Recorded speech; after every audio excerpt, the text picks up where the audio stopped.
Slava Ukraina. Mr. President, please.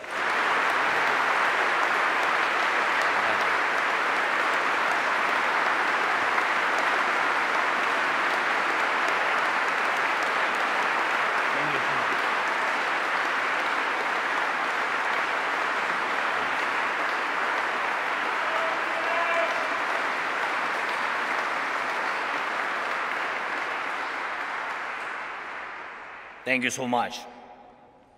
Thank you. The people of the United Kingdom and their honorable representatives, all the people of England and Scotland, of Wales and Northern Ireland, of all the lands which have been home to brave souls since Europe came into existence. I have come here and stand before you on behalf of the brave, on behalf of our warriors who are now in the trenches under enemy artillery fire, on behalf of our air gunners and every defender of the sky who protects Ukraine against enemy aircrafts and missiles, on behalf of our tank men who fight to restore our Ukrainian borders, on behalf of our conscripts who are being trained now, including here in Britain. Thank you, Britain.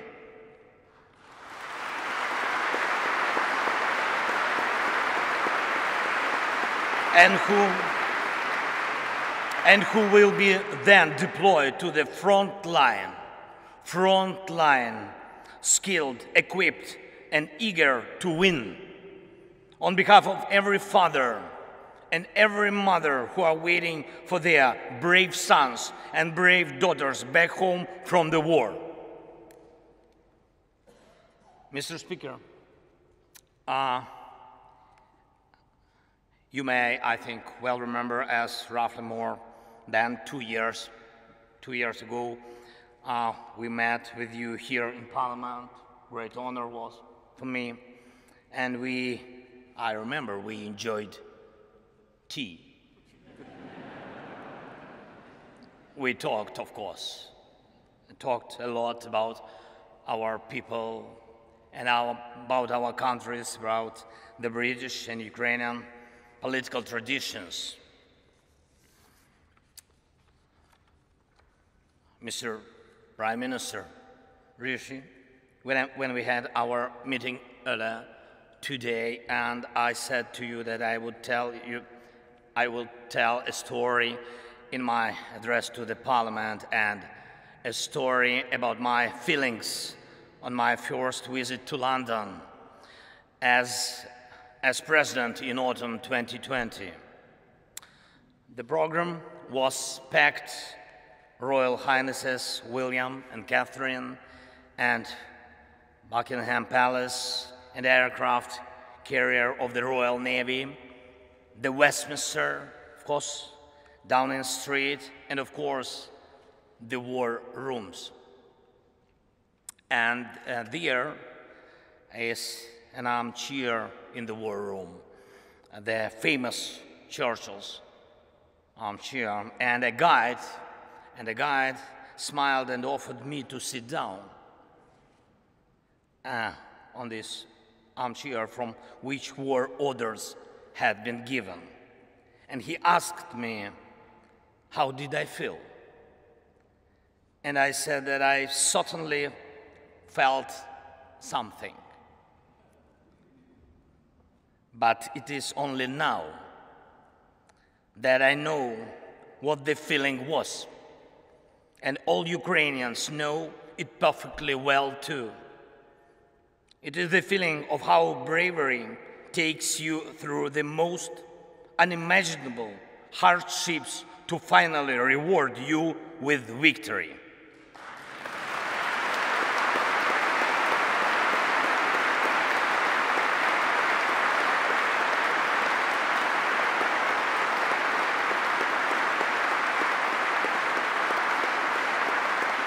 Ladies and gentlemen, I thank you for your bravery. Thank you very much from all of us. Yes, please. That is for you. All applause for you.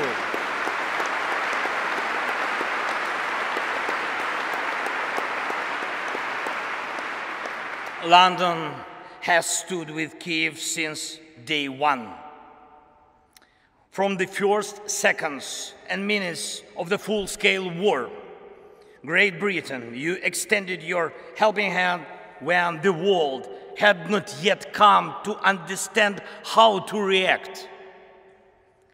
Boris, you got others united when it seemed absolutely impossible. Thank you.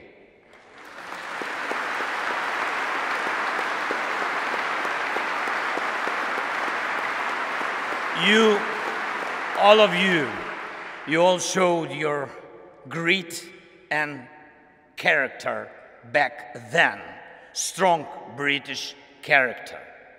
You didn't compromise Ukraine, and hence you didn't compromise your ideals, and thus you didn't compromise the spirit of these great islands. Thank you very much.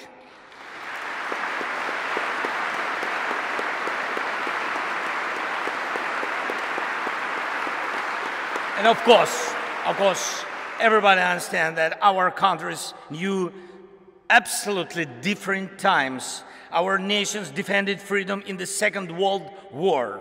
The Iron Curtain divided us.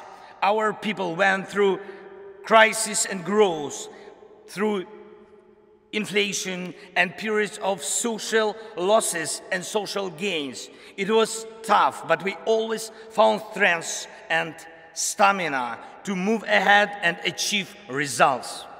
This is the bedrock of our land and your traditions. Ukrainians and Brits defeated the fear of war and had the time to enjoy peace. No matter what we encountered on different stages of our and your formidable history, and you and us and the whole mankind achieved similar result. Evil lost.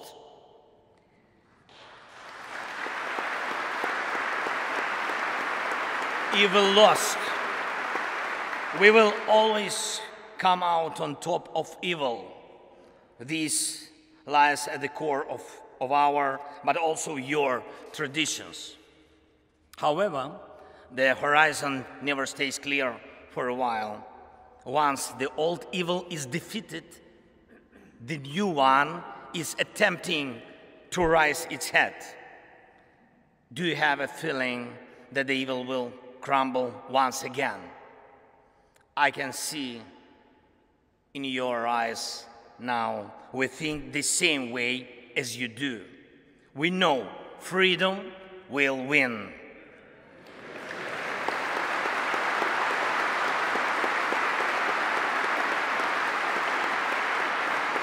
We know Russia will lose. And we really know the victory will change the world. And this will be a change that the world has long needed. The United Kingdom is marching with us towards the most important victory of our lifetime. It will be a victory over the very idea of the war. After we win together, any aggressor, it doesn't matter, big or small, will know what awaits him if he attacks international order. Any aggressor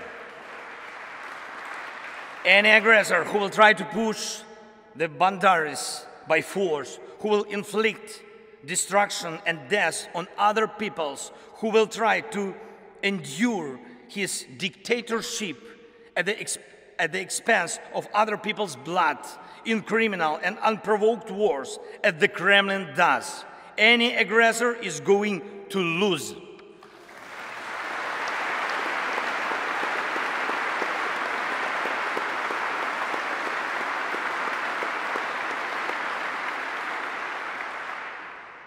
Ladies and gentlemen, we have already achieved remarkable results, and we must make every effort to turn our achievements into the foundations of the future global security architecture. The world needs your leadership, Britain, just as it needs Ukrainian bravery.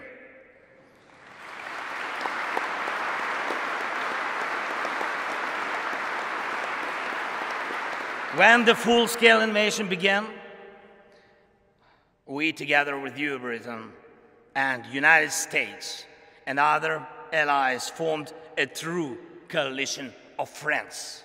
That is very important. You were among those very few who had helped before the large-scale invasion began, exactly as it will be necessary every time in the future to prevent aggression from happening. Your help was preventive. We must take these principles of preventive aid to those who are threatened with aggression and preventive sanctions against those who threaten aggression as basic principles of the world anti-war policy. We created a coalition of NLAW. Thank you. Of NLAW and Javelin that stopped the advance of the Russian army from the first day of the invasion.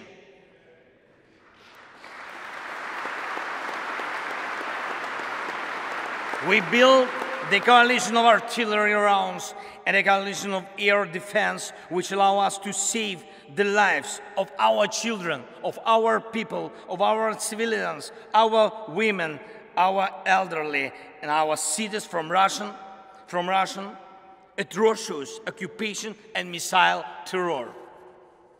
We put together a powerful sanction coalition, and your leadership is protecting international legal order through sanctions against a terrorist state cannot be questioned. And we have to steadily continue along this way until Russia is deprived of any possibility to finance the war. Most importantly, together with the G7, we brought about a coalition of values, a coalition that protects the rule-based world order and human rights, a coalition that will work in such a way that over time there will simply be no gray areas in the world in which human life doesn't matter. In order for it to be so, there must be justice. Anyone who invests in terror must be held accountable. Anyone who invests in violence must compensate those who have suffered from terror.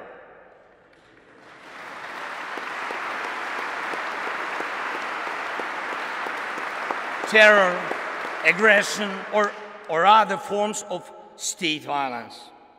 Our proposals for the creation of a special tribunal for the crime of Russian aggression against Ukraine and special compensation mechanism which will compensate war losses at the expense of Russian assets are based on such principles.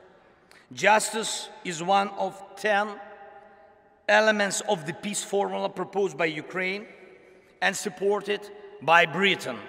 I thank you for your readiness to invoke the formula. Thank you, Prime Minister. Thank you very much.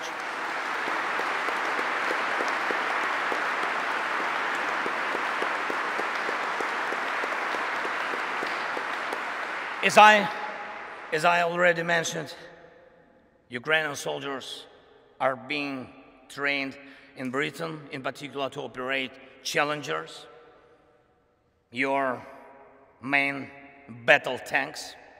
And it's a tank coalition in action. And I thank you. Thank you, Rishi. Thank you very much for this powerful defensive step for tank assistance. Thank you. The coalition of long-range missiles is the latest of all. It will allow us to make the evil completely retreat from our country by destroying its headways deep in the occupied territories. And it's not just, I'm not speaking just about weapons.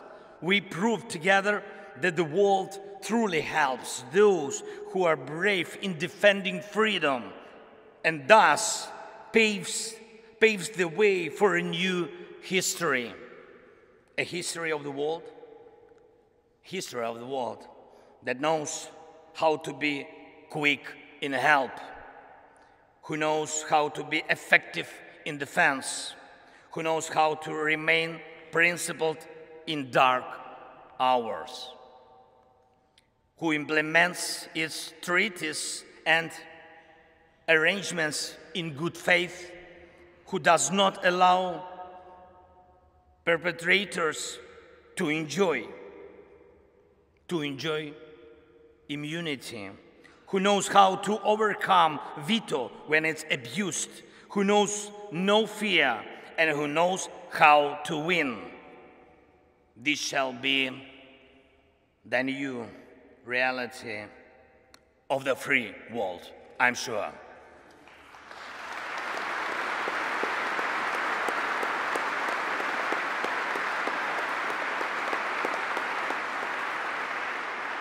However, evil is still around today, and the battle continues. Yes, we know how it's going to end and how we are going to feel on the day victory comes. Every day we continue to pay with lives, pain and tears for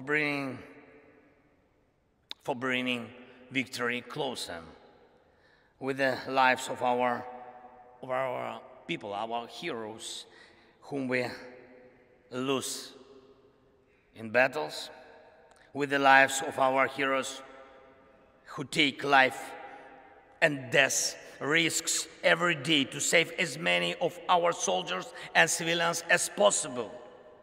And today, I will have the honor to be received by His Majesty the King. It will be a truly special moment for me, for our country. And in particular, because I will convey to him from all the Ukrainians the words of gratitude for the support His Majesty showed to them when he was still the Prince of Wales. And I also intend to tell him something that is, I think that is very, very, very important, not only for the future of Ukraine, but also for the future of Europe. In Britain, the king is an Air Force pilot. And in Ukraine today, every Air Force pilot is a king.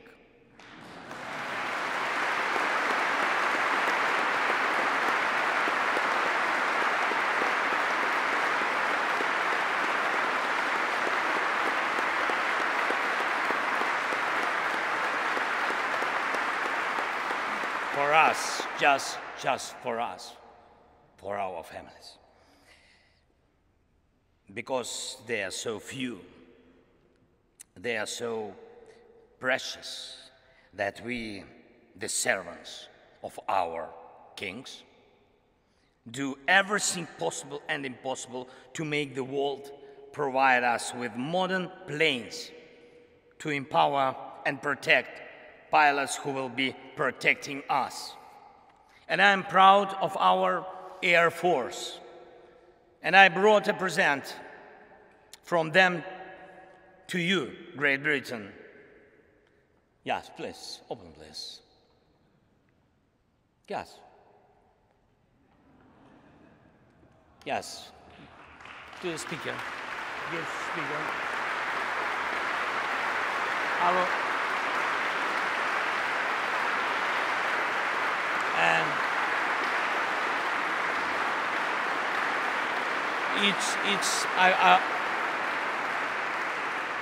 I will explain. It's the helmet of a real Ukrainian pilot. He is one of our most successful aces, and he's one of our kings. And the writing on the helmet reads, "We have freedom, give us wings to protect it."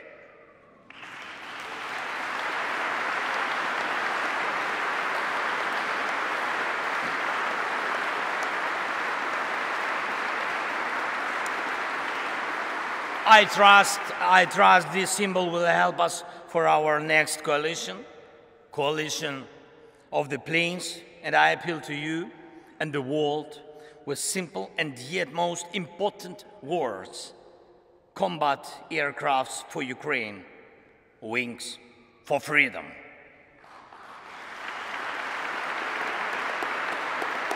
Great Britain, you and us both struggle for peace, but instead we are forced to face the range that seeks to deprive us of peace and everything else that is valuable in life. Unfortunately, it is in human nature to allow evil mature. It then stands up against humanity. It then destroys and kills. It launches aggressions and breaks people's lives. You and us have already fought together against such evil. You and us already have the experience of defeating the evil that is generated by human nature. I'm not saying there will be no more wars after the war ends. No.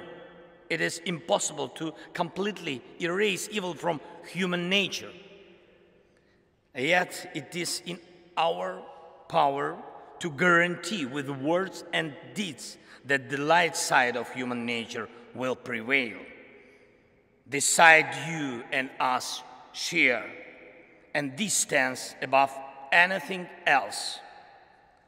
Thank you for your attention. Thank you for your support.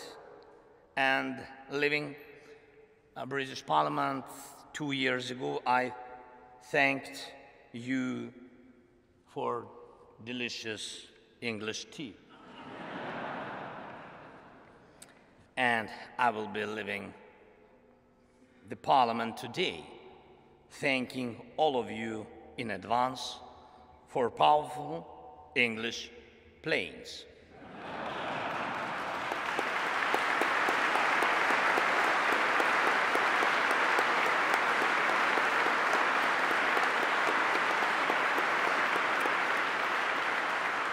By the way, it's almost 5 o'clock. God bless Great Britain, and long live the King. Слава Україні!